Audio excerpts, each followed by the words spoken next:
Chapter 32 Bhishma Sarsaiya पर सरसज्जा एटा सरसज्जा जो सज्जा मीन्स बेड सर एरो एरो मानकरे बना होता सज्जा उपरे भीष्म किपरि आसे से जो मृत्युवरण करने पूर्व सरसज्जा उपरे शोते केमती देखा। 10वें दिन का युद्ध शुरू हुआ। 10वें दिन युद्ध आरंभ होला। आज पांडवों ने शिखंडी को आगे किया था। तो यही दिन शिखंडी ये जो शिखंडी हाँ शिखंडी विषय तुम आगु पढ़ी शिखंडी ये जड़े ये राजकुमारी अटंती। तो आज शिखंडी भीष्म को रागिची मारिया तो भीष्म प्रतिज्ञा करथिले कि शिखंडी सामने कौन सी अस्त्र धारण करेंगे नहीं बा ताकू से अस्त्र जदि मारे तार प्रत्युत्तर देवे नहीं कारण एटा स्त्री लोकटा स्त्री जाति तो तांको विपक्ष में अस्त्र जो भीष्म मारे नहीं। तो यही सुजोग नहीं कि पंचु पांडव कौन कर शिखंडी को आगे धरी से आगे अच्छी शिखंडी ता पछे पछे अर्जुन अच्छी आगे आगे शिखंडी और उसके पीछे अर्जुन। शिखंडी की आड़ से अर्जुन ने पितामह पर बाण बरसाए। शिखंडी को आगे रखी ता पछरु अर्जुन पितामह भीष्म को सर मारिचंती। शिखंडी के बाणों ने वृद्ध पितामह का वक्षस्थल बिंध डाला। तो पितामह भीष्मकर हुरा हृदय जोटा छाती रे बाजिला जोटा मारिले शिखंडी। भीष्म ने अपने चेहरे पर जरा भी शिकन न आने दी और शिखंडी के बाणों का प्रत्युत्तर नहीं दिया। जो शिखंडी जो बाण मारी तार प्रत्युत्तर अर्थात प्रत्याक्रमण कले नहीं आउ से सर की बाजी छाती रे। अर्जुन ने जब यह देखा कि पितामह प्रतिरोध नहीं कर रहे हैं तो जरा जी कड़ा करके उसने भीष्म के मर्म स्थानों को लक्ष्य करके तीखे बाणों से बिंधना शुरू कर दिया। तापरे तांकर मर्म स्थान हो हृदय स्थान जो जगह हार्ट अच्छी आम छाती सही स्थान को टिके कड़ा करके माने खूब जोर रे से सर गुड़ाक मारिबा को लगे। भीष्म का सारा शरीर बिंध गया। भीष्मकर संपूर्ण शरीर रे जो बाण गुड़ाक जो तीर गुड़ाक गलीगला पर इतने पर भी उनका मुख मलिन न हुआ। भीष्म ने अर्जुन पर शक्ति अस्त्र शक्ति अस्त्र चलाया। शक्ति अस्त्र एटा गोटे अस्त्र नाम भीष्म मारिले। अर्जुन ने उसे 3 बाणों से काट गिराया। अर्जुन ताहाको 3टी बाण रे ही नष्ट कर दिले। अब भीष्म को यह निश्चय हो गया था कि आज का युद्ध उनका आखिरी युद्ध होगा। तांकर आज युद्ध ही शेष युद्ध बोली भीष्म जानी पारिले। इस कारण वह हाथ में तलवार लेकर रथ से उतरने लगे। से हाथ रे ढाल जोटा युद्ध बेले व्यवहार करा जाए कौन से सब जदि आसब बाण आसब ताकू अटकैया तलवार कहले खंडा धरिकी रथर तल को आसिले। अर्जुन का बाण बरसाना जारी था किंतु अर्जुन न अटकी सर मारुଥିଲେ। उसके बाणों ने पितामह के शरीर में उंगली रखने की भी जगह न छोड़ी थी। तो एते गुड़े सर मारी जे पितामह भीष्मकर शरीर रे सबुआड़े से गुड़ाक फुटी जाता। पितामह के सारे शरीर में बाण ही बाण घुस गए थे। पितामह भीष्मकर शरीर रे सबुआड़े खाली बाण खाली जो सर गुड़ाक ही भर्ती हो जाता। इसी अवस्था में ही भीष्म रथ से सिर के बल जमीन पर गिर पड़े। एहीपरी अवस्था रे भीष्म रथ उपरे रथ से रथ रु सिर के बल तो मुंड को लगे कि से तले पड़ी गले जो जमीन पर। भीष्म गिर तो गए लेकिन उनका शरीर भूमि से नहीं लगा। से तले तो पड़िले किंतु शरीर माटी रे लागू नथिला। सारे शरीर में जो बाण लगे हुए थे वे एक तरफ से घुसकर दूसरी तरफ निकल आए थे। तांको शरीर सारा एते जो बाण गुड़ाक भर्ती होता पशिला से गुड़ाक शरीर में गोटे पटे पशिक आर पटे बाहरी आसला। भीष्म का शरीर जमीन पर न गिरकर उन तीरों के सहारे ही ऊपर उठा रहा। तो तांकर शरीरटी ऊपर ही झुलुला किंतु तांको शरीर जो बाण गुड़ाक से गुड़ाक फुटिकी से गुड़ाक तले लाखिथिला। पितामह अर्जुन से बोले, बेटा अर्जुन मेरे सिर के नीचे कोई सहारा नहीं है। कहले मो मुंडटा झुलिकी रही वह लटक रहा। कहले झुलिकी रही मो मुंडटा कोई ठीक सा सहारा तो लगा दो। कौन से ठीक भाव में सहारा तकिया परी किसी तो लगे दियो। भीष्म ने ये वचन उसी अर्जुन से कहे जिसने अभी अभी प्राणहारी बाणों से उनके बिंध डाला था। तो तांकु जी प्राण नवाई जो सर गुड़ाक मारी से ही अर्जुन को ये या गोटे मो मुंडरे किसी गोटे सहारा दे दियो। भीष्म का आदेश सुनते ही अर्जुन ने अपने तरकस से 3 तेज बाण निकाले और पितामह का सिर उनके नोक पर रखकर उनके लिए उपयुक्त तकिया बना दिया। तो ये अपने तर्कस कहले जो तुणी रही थाए जो पिठी पटे जो थाए जोठी बाण रखा जाए से तीन तेज बाण 3टी बाण आनिले एवं मारिले मारिक तार नोक पर कहले जो शीर्ष स्थान यहाँ मनकर तो ये पूरापूरी टप जगटा जो सरर सेटा तांकर ठीक मुंड तले रखिले तकिया परि से मुंडटा लदिकिना रखिले। भीष्म बोले हे राजागण भीष्म कहले हे राजा माने अर्जुन ने मेरे लिए जो सिरहाना बनाया है उसी से मैं प्रसन्न हुआ हूँ। मो मुंड उपरे जो तकिया देछि मो सेथरे खुशी अटे बोली कहले भीष्म। अभी मेरा शरीर त्याग करने का उचित समय नहीं हुआ है, अतः सूर्य नारायण के उत्तरायण होने तक ही मैं यहीं और ऐसा ही पड़ा रहूँगा। वर्तमान मो शरीर प्राण जीवार समय होई नहीं। जेतेबेले सूर्य जेतेबेले उत्तरायण हेबे सेतेबेले ही मो शरीर त्याग करिबी। आप लोगों में से जो भी उस समय तक जीवित बचे वे आकर मुझे देख जाएं। सेतिकी दिन पर्यंत जो माने बंचिब आसिक मत टिके एठारे देखिक जीव बोली कहले। एने जो उत्तरायण कौन होता है देख आज जो डेट ना गत जो किछि दिन पूर्वे मध्य उत्तरायण आरंभ होइछि। उत्तरायणर अर्थ ये सूर्यंकर उत्तर दिग को आसबे मनकर एटा हला अर्थ ए मिडिल रे इक्वेटर अछि आउ ए जो नॉर्थ साइड को अछि ट्रॉपिक ऑफ कैंसर टीसी लिखिली आउ तले अछि ट्रॉपिक ऑफ कैप्रिकॉर्न एटा भी टीसी अवश्य हबो एटा सीएपी कर दोछि एटा सीएएन कर दोछि। ट्रॉपिक ऑफ कैंसर होछि जोटा नॉर्थ रे अछि सेटा 23 होल 1/2 डिग्री नॉर्थ कहा जाए लैटिट्यूडिनल वैल्यू आउ तलर लैटिट्यूडिनल वैल्यू कौन कहा जाए ओडिया रे अक्षांश जो कहा जाए एटा मध्य 23 होल 1/2 डिग्री एटा साउथ बोली कहा जाए नै कि ए जो नॉर्थ आउ साउथ उभय ए जो 23 होल 1/2 नॉर्थ ठारू 23 होल 1/2 साउथ पर्यंत एठी सन कर जीवा आसबा सन कर जीवा आसबा कोन ए अर्थ रो जो रोटेशन होता है निज चारि पाखरे निजर जो एक्सिस चारि पाखरे से अनुसार आमको लगे मनकर एपटे सन अच्छा सन टाक रेड कलर कर सन टा देख ये सीधा इक्वेटर उपरे यार सनलाइट पड़ी थाए ता सहित ये टिके नॉर्थ आड़ को जाती जमती ये ट्रॉपिक ऑफ कैप्रिकॉर्न पर्यंत तापर साउथ आड़ को आसिला ट्रॉपिक ऑफ कैप्रिकॉर्न आउ नॉर्थ आड़ को ट्रॉपिक ऑफ कैंसर। ये जो ट्रॉपिक ऑफ कैंसर देखुच यहाँ आम इंडिया रो पूरापूरी मिडिल रे पाखापाखि जाइए प्राय मिडिल रे ओके आउ तेणु इंडियार एवं उत्तरायण आड़ को आसवे उत्तरायण कहले उत्तर ऊपर को आसिले एवं धीरे धीरे तापर आसो जो समर आसो ताने यहाँ विंटर टाइम रे युद्ध होता महाभारत युद्ध हे विंटर रो परे उत्तरायण हेबे जोटा एवं सूर्यंकर आरंभ होला हाँ ताको उत्तरायण कहा जाए। तुम या जानापी तुम घरे जो तुम रोच से जो जगह सनराइज होता धीरे धीरे उत्तर आड़ को होता है धीरे धीरे दक्षिण आड़ को होता है नहीं कि गोटे फिक्स जगार सबू ऋतु सूर्यंकर उदय हुए ना सेटा उत्तरायण कहा जाए।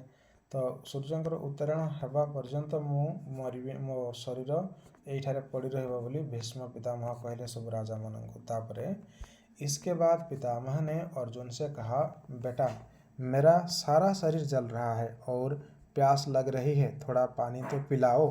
तो कहले कि मोर शरीर संपूर्ण भाव में जलुची आउ मते शोष प्रबल लगुच मुझे पानी पीबी मते पानी व्यवस्था कर। तापर अर्जुन ने तुरंत धनुष तान कर भीष्म की दाहिनी बगल में पृथ्वी पर बड़े जोर से एक तीर मारा।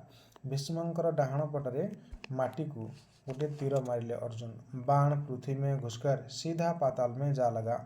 सीधा पाताल रे कहले वाटर लेवल पर्यंत जो वाटर टेबल जो तले भूतल जल पर्यंत पहुँचला। उसी क्षण उस स्थल से जल का एक सोता फुट निकला सेठू एक जलर एक स्ट्रीम जलस्रोत गोटे फुटिक बाहरिला और पितामह भीष्म ने अमृत के समान मधुर और शीतल जल पीकर अपनी प्यास बुझाई से जल जैक भीष्मंकर पार्टी पड़ा एवं से निजर शोष मेटाइले वह बहुत ही खुश और प्रसन्न दिखाई दिए। तापर खूब खुशी प्रसन्न देखा देले। जब कर्ण को यह पता चला कि पितामह भीष्म घायल होकर रणक्षेत्र में पड़े हैं तो वह उनके पास गया। कर्ण होची पंचु पांडवंकर सबुठारु बड़ भाई किंतु ये कौरव पक्षरे युद्ध करुची कौरव पक्ष दुर्योधनर ये फ्रेंड हेची आउ सेई बंधुत्व तुलाइवा कौरव मान साथ दौर कर्ण। तो ये जितेबाला देखला जे पितामह भीष्म तांकर जे सेनापति पड़ी रही तो ये प्राय काले मृत्युवरण करेंगे पाखक आसला। प्रणाम करके जब कर्ण उठा तो पितामह को उसके मुख पर भय की छाया सी दिखाई दी।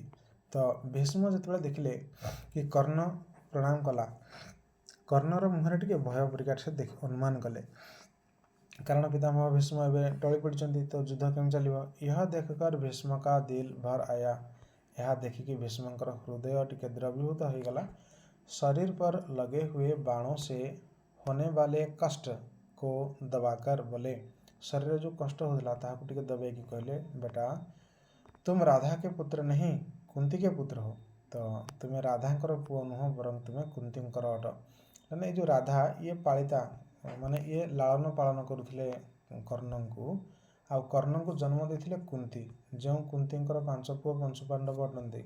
तो भीष्म कहते कहले कि तुम्हें कुंतींकर पुओ अट, सूर्यपुत्र तमें तुम्हें सूर्यंकर अंश जन्म हो। मैंने तुमसे कभी द्वेष नहीं किया, मु तुम प्रति केवे अहंकार राग करी नहीं।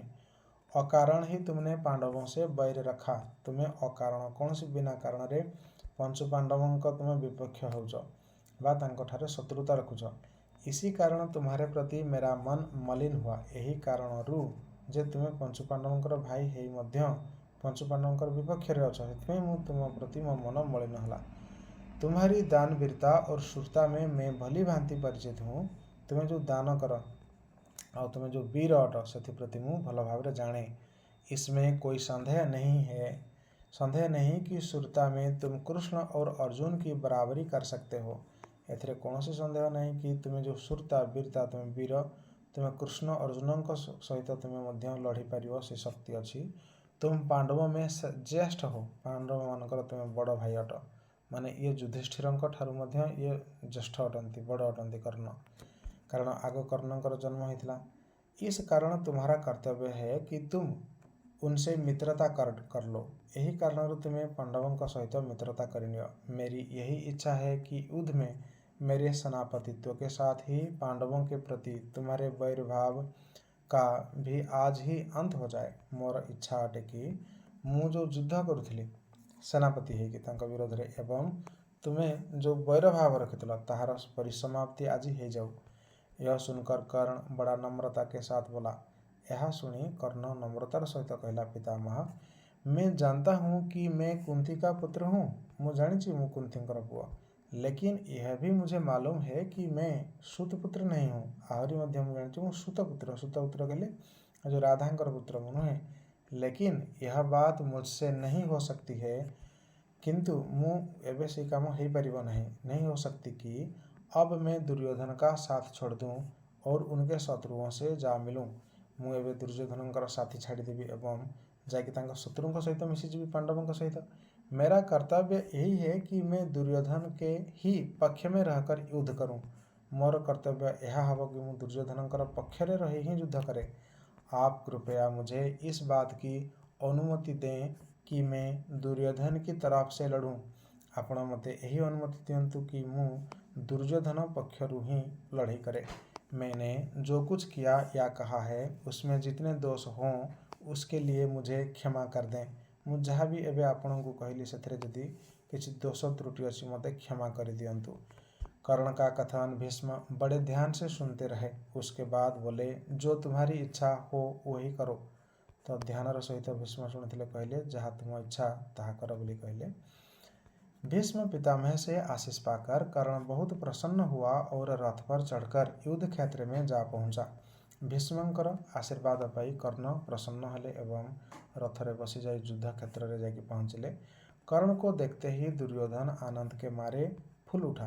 तो एवं कर्ण को जो देखला सी खूब आनंदित हला। भीष्म के बिछोह का जो दुख उसके लिए दुस्सह सा प्रतीत हो रहा था, अब कर्ण के आ जाने पर किसी तरह उसे भूल जाना उसके लिए संभव मालूम होने लगा। भीष्म जो भीष्म चली जाउछन्ति हृदय जो व्यथित थिला, एबे कर्ण जतबे आसीगले से व्यथा हृदय हटिबारे संभव हो पारिला। दुर्योधन और कर्ण इस बारे में सोच विचार करने लगे कि अब सेनापति किसे बनाया जाए। तो एमाने एबे आलोचना कले एबे काहाको सेनापति करिया। भीष्म तो चली जिबे एबे रीति से द्रोणाचार्य का सेनापति पर पद पर अभिषेक हुआ। तो रीतिनीति नियम अनुसार द्रोणाचार्य जे गुरु थिले यांकर शिक्षा गुरु अटंती। पंचुपांडवଙ୍କୁ भी ये शिक्षा देते एवं कौरवଙ୍କୁ ମଧ୍ୟ तांकु सेनापति पदवी रे अभिषिक्त करागला कौरव मानकर। द्रोणाचार्य ने 5 दिन तक कौरवों की सेना का संचालन करते हुए घोर युद्ध किया। 5 डेज पर्यंत खूब युद्ध कले। यद्यपि अवस्था में वह वृद्ध थे, जदियो तांकर अवस्था से बूढ़ा हो जाते, फिर भी सात्यकी, भीम, अर्जुन, धृष्टद्युम्न, अभिमन्यु, द्रुपद, काशीराज और सुविख्यात वीरों के विरुद्ध द्रोणाचार्य अकेले ही भीड़ जाते थे और एक एक को खदेड़ देते थे। तो बुढ़ा हो जाते एपरी वीर मान विरोध से युद्ध घोषणा कर समस्त को हराउथिले। 5 दिन तक उनके हाथों पांडवों की सेना बहुत ही सताई गई हैरान हरकत हेले। बहुत जो पांडवों सेना माने हैरान हेले। आचार्य द्रोण ने पांडव सेना की नाक में दम कर दिया। खाली निश्वास प्रश्वास नापी समय मिललानी एते हैरान कले, विश्राम देले नहीं। द्रोणाचार्य के सेनापतित्व ग्रहण करने के बाद दुर्योधन, कर्ण और दुशासन तीनों ने आपस में सलाह करके एक योजना बनाई। दुर्योधन तार भाई गोटे दुशासन एवं यांकर बंधु भाव कर्ण इमाने मिसिकी गोटे योजना कले। कौन कले ठीक हम? उनके अनुसार दुर्योधन आचार्य के पास जाकर बोला, ये 3 जन जाक आलोचना करले एवं तापर आचार्य द्रोणाचार्य पाख को जाइए ये जो दुर्योधन कहला, आचार्य किसी भी उपाय से आप युधिष्ठिर को जीवित ही पकड़कर हमारे हवाले कर सकें तो बड़ा ही उत्तम हो। कौन सी भी कारण केमती भी करके आपण जाइए युधिष्ठिर को बस अरेस्ट करके आनिके आम हाथ में दे दियंतु। दुर्योधन का उद्देश्य तो कुछ और ही था। तो दुर्योधन जो आ गोटे उद्देश्य था। दुर्योधन को यह भी पता चल गया था कि युधिष्ठिर का वध करने से कोई लाभ नहीं हो सकता। तो दुर्योधन को यह ठीक भाव में मालूम था कि यदि पंचपांडवर मुखिया युधिष्ठिर को हत्या कर दिया जाए विशेष किसी लाभ हेनी। इसके विपरीत यदि युधिष्ठिर को जीवित पकड़ लिया जाए तो युद्ध भी शीघ्र ही बंद हो जाएगा और जीत भी कौरवों की होगी। ता व्यतीत जदि अरेस्ट करके आनिक बांधिकी अणा जाए ताहले तो सहज हो आउ कई युद्ध करें से माने युद्ध भी बंद हो। थोड़ा राज्य युधिष्ठिर को देने का बहाना करना होगा, सो वह कर देंगे और बाद में फिर जुआ खेलकर सहज ही में उसे वापस छीन भी लेंगे। तो ये थिला दुर्योधन का चाल। जैसे युधिष्ठिर को किसी जमी देवे बोली गोटे बहाना करेंगे आउ किसी अल्प दे भी देवे, तापर देकी पुणी से जुआ खेलेबे एवं जुआ खेलिकी पुणी थेटा छड़ी आनिबे, जोटा युद्ध पूर्व होता सेपरी करेंगे बोली से योजना कले। इन्हीं सब विचारों से प्रेरित होकर दुर्योधन ने द्रोणाचार्य से युधिष्ठिर को जीवित पकड़ लाने का अनुरोध किया। तो एथिपाई से अनुरोध किया था, एथिपाई से अनुरोध करथिला। द्रोण की जब दुर्योधन के असली उद्देश्य का पता लगा तो दुर्योधन असली उद्देश्य जान ले द्रोण, तो वह बहुत उदास हो गए। से उदास हो गले, तुम्हें एथिपाई गोटे युधिष्ठिर को अरेस्ट करके आने मत कह। इससे उनके मन में दुर्योधन के प्रति तीव्र घृणा उत्पन्न हो गई। तो दुर्योधन हृदय गोटे तीव्र घृणा जाता है। मन ही मन यह सोचकर उन्होंने संतोष कर लिया कि युधिष्ठिर के प्राण न लेने का कोई ना कोई बहाना तो मिल ही गया। तो देख केमती आश्चर्य। तो ये मने मने खुशी होते द्रोणाचार्य की मु युधिष्ठिर परी एक मोर प्रिय शिष्य को हत्या करने मत से कंडीशन रखी नहीं, बरं खाली बांधिक आने ये से खुशी होते मन मैंने। जाऊ युधिष्ठिर को हत्या करंतु बोली कही मु मोर प्रिय शिष्य को किपरि हत्या करते एत भल पाइबा भी अच्छी हृदय। तापर पांडव से खुशी है जाऊ बांधिक नहीं आसवा। पांडव तो द्रोणाचार्य की अद्वितीय सुरता एवं शस्त्र विद्या के अनुपम ज्ञान से भली भांति परिचित ही थे। पांडव पंचु पांडव द्रोणाचार्य गुरु द्रोणाचार्य अद्वितीय सुरता कहले जो श्रेष्ठ वीरपण एवं शस्त्र विद्या एवं से जो शस्त्र जो चलाती अस्त्र यार अनुपम ज्ञान कहले से भल भाव ज्ञान थिला भली बांति परिचित थे। पंचु पांडव भल भाव जानी जे से यदि युद्ध करेंगे तांका समकक्ष कहीं नुहंती। अतः जब सुना कि द्रोणाचार्य ने युधिष्ठिर को पकड़ने का निश्चय ही नहीं किया है बल्कि प्रतिज्ञा भी की है तो वे भी भयभीत हो गए।